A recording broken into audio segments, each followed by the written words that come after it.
Bonjour, on est où ici? Brasseur et Frères à Donham, Et on y fait quoi à Brasseur et Frères? brasserie artisanale, tous les bières de Donham sont faites ici.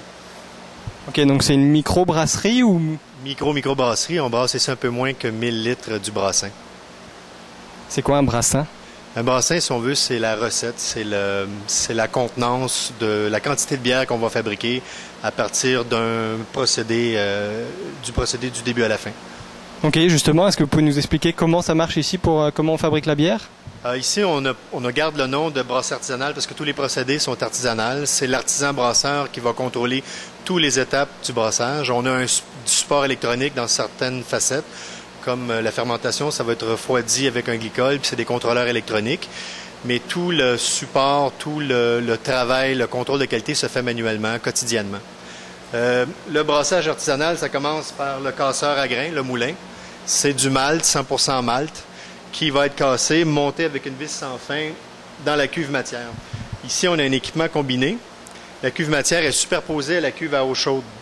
On fait bouillir l'eau ici, dans la partie du bas.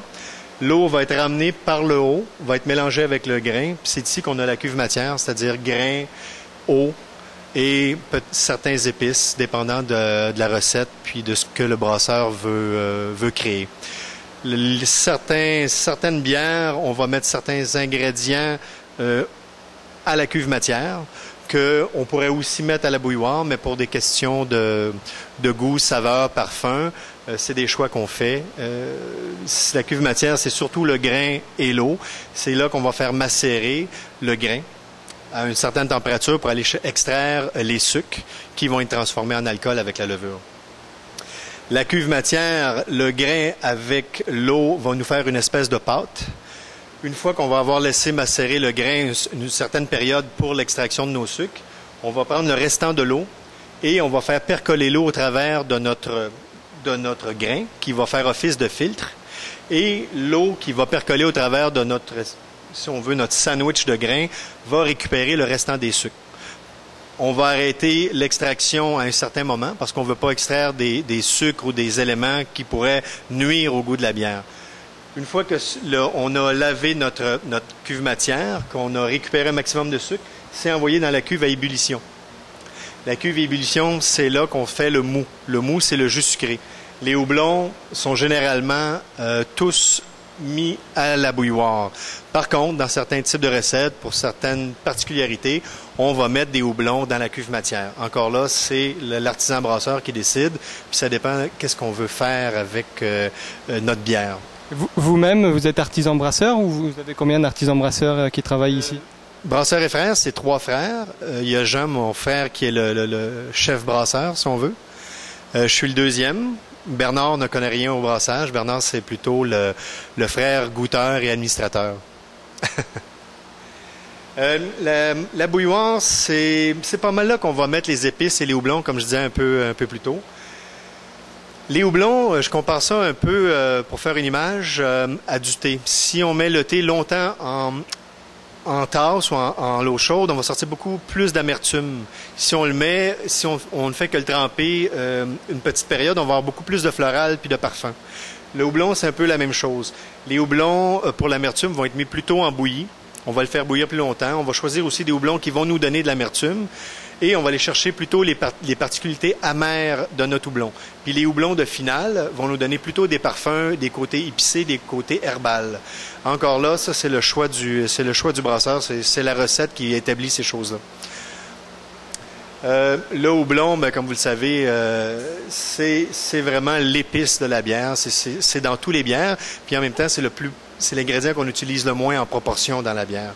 Les gens pensent souvent que le houblon, c'est la matière première de la bière, mais c'est plutôt le malt. Si on y va dans l'ordre, c'est l'eau, le malt, le houblon et la levure. Certaines bières épicées, comme on fait une bière à la citrouille, une bière d'automne, une bière de saison, on va rajouter nos épices dans la bouilloire. Et dans notre cuve matière, il y a de la vraie chair à citrouille pour aller chercher certains sucres du fruit. Encore là, c'est des choix que nous, on a fait. On pourrait faire une bière à la citrouille d'une autre façon. On met beaucoup de citrouille dans la cuve matière. On en rajoute un petit peu aussi dans la bouillie. Puis c'est par essai et erreur qu'on arrive à établir puis à toujours peaufiner nos recettes. Ça veut dire que les recettes ne sont pas toutes figées aujourd'hui, elles continuent d'évoluer, ou une fois que vous la vendez, la bière, c'est que vous avez la recette parfaite? Je ne sais pas s'il existe des recettes parfaites. C'est sûr que les produits réguliers, nous, on cherche à faire avoir une répétition. Il y a des brasseries qui vont plutôt dans la bière du mois ou toujours une nouveauté. Nous, on y va dans une bière de répétition. On a plusieurs produits réguliers. Pour créer la répétition, il faut recréer pratiquement la même bière. On a eu la crise du houblon, on a les maltes aussi, la crise de la céréale qui nous touche. Des fois, on n'arrive pas à retrouver les houblons qui initialement venaient parfumer nos bières. Il faut jouer un peu avec ce que le marché nous offre. Mais dans une bière régulière, on essaie toujours d'avoir la même bière, de recréer la même bière et aussi de l'améliorer. Les bières de saison ou les bières de spécialité, mais là, ça nous permet de nous amuser, de ne pas toujours faire que la même bière pour un marché précis. Le brasseur peut expérimenter. Si on fait, par exemple, une Scotch Ale, bien, on peut s'amuser à l'améliorer, à rajouter certains éléments pour lui donner plus de texture, plus de saveur. On veut lui donner un peu de fumée, un peu de fruité, un peu de maltais. À ce moment-là, on peut s'amuser. Puis d'une saison, c'est-à-dire d'un brassin à l'autre, ça veut dire on peut faire, je sais pas moi, 1 ou 2 Scotch Ale l'année. L'année d'après, on peut modifier la recette pour l'améliorer ou lui donner des nouvelles tangentes. Puis ça nous permet de nous amuser, puis c'est le côté très artisanal. Donc après, une fois qu'on sort du bouilloire, c'est... On est sorti de la bouilloire, ça c'est le mou, c'est-à-dire que c'est le jus sucré, c'est les extractions de base. Ici, on a une salle de brassage combinée, c'est-à-dire que tout est inclus. Il y a toute la robinetterie, puis on a un échangeur de chaleur. Une fois que le mou a fini de bouillir, qu'on a eu ce qu'on voulait, on laisse reposer un peu. On s'assure pour récupérer les houblons et faire un limon au fond de la cuve. Et on va passer par un échangeur de chaleur parce qu'il faut abaisser absolument la température. Le liquide a bouilli pendant environ 1 heure. Je dis environ parce que des fois c'est un peu moins, des fois c'est un peu plus, dépendant des styles de bière. On va abaisser la température pour pouvoir l'envoyer au fermenteur. Parce que si on envoie du liquide bouillant et on rajoute de la levure, bien la levure c'est vivant, on va la tuer. Il faut absolument abaisser la température pour que la levure soit optimale, à des températures optimales pour un travail efficace pour transformer nos sucres en alcool. Une fois qu'on a refroidi notre mou, on va l'envoyer au fermenteur par l'entremise de pompe. Ici, vous avez 5 fermenteurs, 2 doubles capacités et 3 simples capacités. Quand on a refroidi notre mou, on va l'envoyer au fermenteur et on va aussi rajouter la levure. On va aussi oxygéner notre mou, c'est-à-dire qu'on va rajouter de l'oxygène alimentaire, puis ça va stimuler notre levure, parce que ce qu'on veut, c'est qu'elle décolle rapidement puis qu'elle tombe rapidement en travail. Le sucre transformé par la levure, parce que la levure va chercher, elle, à se multiplier, et pour se multiplier, elle va prendre la molécule de sucre pour faire 2 sous-molécules, si on veut, c'est-à-dire une molécule d'alcool et une molécule de CO2. C'est pour ça que vous voyez ici la chaudière avec un boyau. C'est pour prendre les surplus de pression du CO2. Les molécules de CO2 vont être évacuées. Et tranquillement, les densités vont diminuer parce que les sucres, qui vont nous avoir donné une densité initiale de départ, vont être transformés en alcool. Et tranquillement, la densité va diminuer. Et c'est comme ça qu'on va connaître la transformation. On va savoir où notre bière est rendue dans sa transformation en alcool. C'est comme je disais un peu plus tôt, les fermenteurs sont contrôlés par un glycol alimentaire qui est très froid. Et ça nous permet de contrôler les températures de fermentation. Comme présentement, on est au mois de juillet, il fait très chaud dans la place. Et quand on bouille pour faire un brassin, il fait encore plus chaud. C'est par l'entremise de cette espèce de chemise de glycol et d'isolant qu'on arrive à garder des bières très froides. Et ça nous permet aussi de faire des bières de type lager, qui travaillent à plus basse température, par l'entremise justement de ce système de refroidissement-là. Une fois que notre transformation va être faite, que l'on va atteindre la densité voulue et qu'on appelle ça l'atténuation, là, à un moment, la levure augmente dans la bière, c'est-à-dire, l'alcool augmente dans la bière, la levure, son travail est réduit et le travail va être de moins en moins efficace. Là, on comprend que nos densités ont baissé, la transformation est faite. À ce moment-là, on va refroidir notre brassin, notre liquide, pour faire sédimenter les protéines puis les levures qui sont à suspens. On va soutirer on va soutirer tranquillement les levures dans le bas du cône des fermenteurs, puis ça va tranquillement clarifier notre bière. Puis ça permet aussi, lors de la filtration, d'avoir une bière plus claire et d'éviter les bourrages de filtre. Une fois que la bière a transformé, c'est-à-dire qu'on a eu notre transformation, je cherche mes mots, là. Une fois qu'on a obtenu notre densité puis que la bière est atténuée, on va la laisser reposer. Il y a une période de garde. Après cette période de garde-là, on va filtrer. Là, c'est ça. Combien de temps à peu près cette période? Enfin, la fermentation prend combien de temps? La période de garde, j'imagine, ça dépend des bières. Mais... Ça dépend des bières. C'est parce que c'est dur j'essaie de généraliser, mais si on fait une ale ou une lager, qui est deux grandes familles de levures, on va avoir deux résultats différents.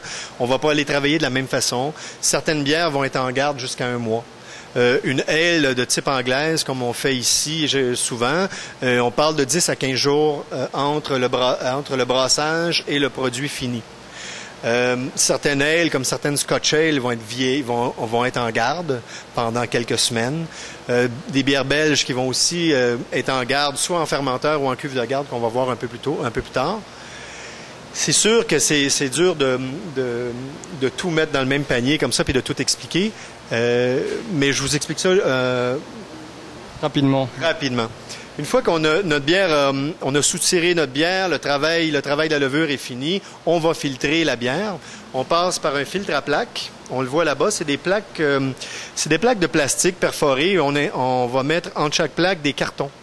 Ces cartons-là ont une certaine porosité et vont filtrer tous les mous et toutes les protéines et tout ce qu'on ne veut pas, en fin de compte, de la bière, va la clarifier, va nous faire une bière claire. Ici, on fonctionne en circuit fermé, c'est-à-dire que tous les pompes, tous les boyaux, tous les filtres sont tout branchés. C'est tout lavé, aseptisé, rincé en circuit fermé. Notre bière ne touche jamais à l'air. C'est peut-être ce qui explique là, le fait qu'on a beaucoup de succès au niveau de la stabilité de nos bières et de la qualité des bières sur le marché. On n'a pas ramassé de produits sur le marché depuis qu'on est en affaires. On travaille vraiment de façon aseptisée ici pour maximiser les brassins et s'assurer qu'on a un produit hautement de qualité.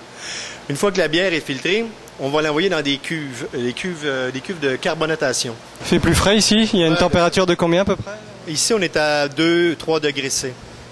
Là, je viens d'allumer la lumière. On manque peut-être un peu de lumière, là. Vous avez ici 7 cuves de garde, mais il y en a 4 qui ont été transformées aussi en cuves de carbonatation, c'est-à-dire qu'ils ont les deux fonctions. On peut laisser une bière en garde, vieillir tranquillement.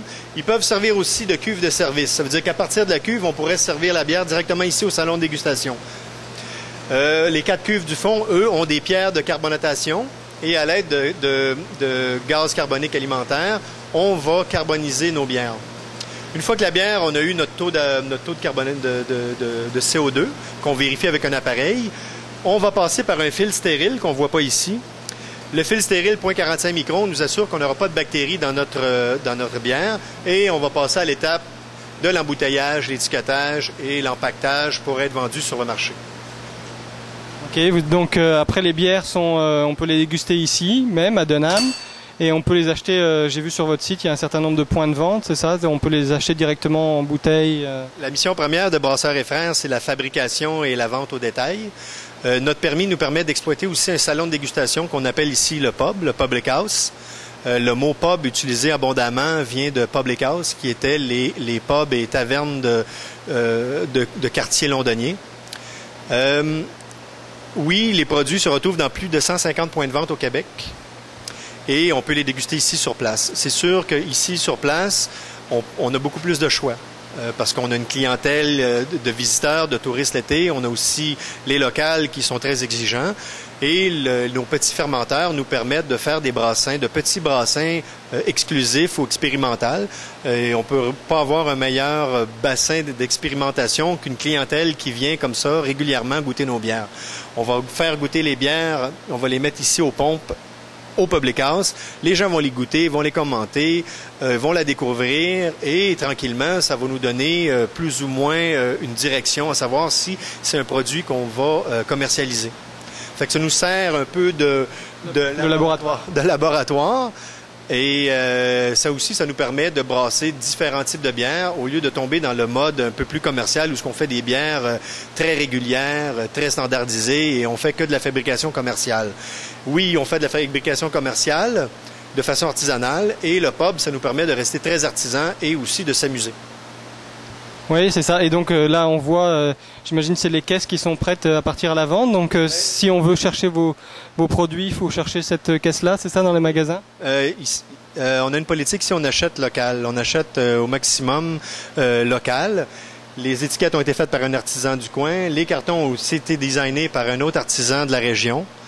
Les produits que vous voyez en ce moment, c'est les produits réguliers. Je n'ai pas de produits de spécialité présentement en bouteille, mais on travaille constamment à mettre des produits de spécialité sur le marché. En même temps, comme je vous disais un peu plus tôt, notre politique, c'est de faire un produit de qualité que les gens vont redécouvrir coup après coup, avoir un produit qui tient la route, un produit qu'on peut reconnaître, créer une répétition. Et au travers de ces bons produits-là, on va rajouter des produits de saison, des bières exclusives. On a livré dernièrement une Scotch Ale pour un client spécifique à Montréal qui, lui, a acheté le brassin. On a développé une étiquette avec le client, avec son visuel à lui. Et en ce moment, il est le seul à avoir ce produit-là sur le marché. Parce qu'il y a aussi des créneaux comme ça dans notre vente au détail. Ok, et donc la bière, si on doit acheter une bière dans un des points de vente, laquelle vous allez recommander pour vraiment découvrir l'esprit de Brasseurs Frères? Ça, c'est une question piège un peu. Moi, j'aime bien les bières anglaises, j'aime bien les ales anglaises, j'aime bien le houblon. C'est sûr que j'ai un penchant. La récompense, qui est un type better anglaise, beaucoup de houblon, houblonnage accru dans la fermenteur. C'est une bière qui est épicée, c'est une bière qui a une belle personnalité, qui a une belle finale de houblon.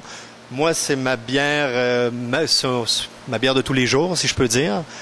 Et si on vient ici, alors, laquelle? Ah ben là, il faut voir le menu parce que ça c'est pas tout le temps la même chose. C'est la même. Comme en ce moment, on a une Scotch Ale qui est exceptionnelle. On a une belge de type le double. On a une blanche, une Hefeweizen allemande que moi je suis un peu moins blanche, mais j'ai une clientèle qui raffole puis qui se plaigne à chaque fois qu'on en manque un peu. C'est dur, hein. Puis ce qui est bien avec la bière, puis ce qui est bien ici au Québec avec la bière, c'est que on n'a pas une très grande historique de la bière comparée à l'Europe. Et on fait tous les types de bières. On va en France, on a des bières françaises. On va en Allemagne, on a des bières allemandes. Mais ici, au Québec, on a des bières allemandes, on a des bières françaises, on a des bières belges, on a des bières américaines. On aime recréer les bières. Ici, on fait des bières typées, on réfère à des types, à des origines, et on en fait notre interprétation. Et c'est ce qui est bien. Pour avoir voyagé un peu, je trouve qu'on a un très grand choix ici au Québec parce que les gens s'intéressent à la bière mondiale, à la bière universelle, en fin de compte. Et on retrouve à peu près tous les styles qui sont brassés par la plupart des micro-brasseries ici au Québec. Vous parliez d'achat local tout à l'heure. Ça va jusqu'où? Est-ce qu'on trouve dans la composition même de la bière? Est-ce que je suis pas un spécialiste? Est-ce que le houblon, ça s'achète au Québec ou? Ben, depuis la crise du houblon, il y a beaucoup de gens qui se lancent dans le houblon. Encore hier, je recevais un téléphone d'une personne qui se lance dans la houblonnerie et qui veut acheter des équipements, connaître les demandes, les types de houblons qu'on utilise. Puis il y a une forte demande en ce moment là, pour le démarrage de houblon. Qu'est-ce que ça va nous emmener? Je ne le sais pas. Mais il est évident que si on a un houblon local, un houblon québécois, même à plus cher, on va acheter Québec. Présentement, on achète beaucoup le houblon de la malterie Frontenac. C'est une malterie qui est ici au Québec. Qui fait un très bon produit, qui fait un produit aussi qui évolue. C'est une jeune malterie qui s'ajuste aussi aux demandes de son client. On a essayé les grains de base, on a recommandé certaines transformations. Les gens se sont ajustés à notre demande et arrivent à nous fournir un malt de qualité. Et ce qui est surprenant, arrive aussi à nous offrir un prix stable. Ce que le marché en ce moment ne nous offre pas, parce que c'est très, très, très instable. Puis on a subi 3 grosses augmentations depuis le mois de janvier. Je parle juste pour la céréale. Puis, on achète le malt présentement de Frontenac, le malt en majeure partie. C'est sûr qu'il y a des grains de spécialité qui viennent d'un peu partout, de distributeurs à Montréal, à Québec et ailleurs. Mais on essaye de plus en plus d'acheter local. Si j'ai le houblon local, on va acheter local. Les pièces de mécanique, le remplacement, l'entretien, tout ça est un achat local.